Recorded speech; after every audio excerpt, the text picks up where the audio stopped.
জানি না তোমরা সুমিকে কেমন চোখে দেখো, কেমন আবার নির্লজ্জ ছোট লোক অশিক্ষিত চোখে দেখি? কিন্তু আমার সুমিকে একদম বাচ্চাদের মতন রাখতে হবে। হ্যাঁ হ্যাঁ, বাচ্চাদের মতন তো রাখতেই হবে, না হলে তো তোরও পদে লাথি মেরে দুদিন পর চলে যাবে। বলতে গেলে কোলে পিঠে করে মানুষ করতে হচ্ছে ওকে আমার। কোলে পিঠে করে মানুষ করতে হচ্ছে? হ্যাঁ হ্যাঁ, আমরা জানি তুমি কিরকম কোলে পিঠে করে মানুষ করছো।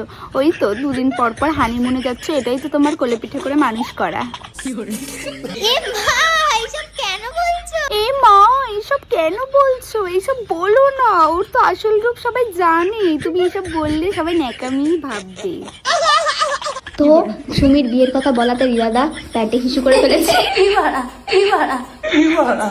কি বাড়া মানেটা কি দিদি? তুমি না অনেক ভালো মেয়ে, তুমি না বাবা মার স্বপ্ন পূরণ করেছো, বাড়ি বানিয়েছো, তুমি আবার গালি দিতেও জানো, তাও আবার অন ক্যামেরা। এতদিন জানতাম তুমি শুধু ভাতার চেঞ্জ করতেই জানো, তাও আবার সপ্তাহে সপ্তাহে।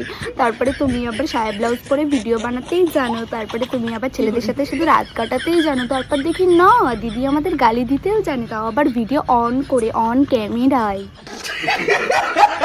গেট রেডি কুইনের পাল্লায় পরে আমি তো পুরো শেষ। আমার হবু যেমন গেট রেডি কুইন, আমাকে এখন সেই রাস্তায় চলতে হবে। Get ready queen? আমি তো এতদিন জানতাম ও একমাত্র 12 ভাতারই কুইন, তুই আবার ওরে গেট রেডি কুইন বানাই দিলি? কি কবি একেবারে দিক পাস না, কদিন যা পা যা মুহে আসে তাই করে দিস।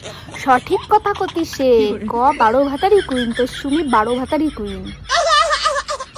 সকালবেলায় আর এই দেখো দুইজনা ড্রেস অর্ডার করে নিয়ে এসছে। এই বলদা পাঠা, তোরা কইছি না তুই মোটা মুখ খুলবি না, তুই মুখ খুললি হাগে দিস। তোরা কতবার বলবো যে তুই মুখ খুলবি না?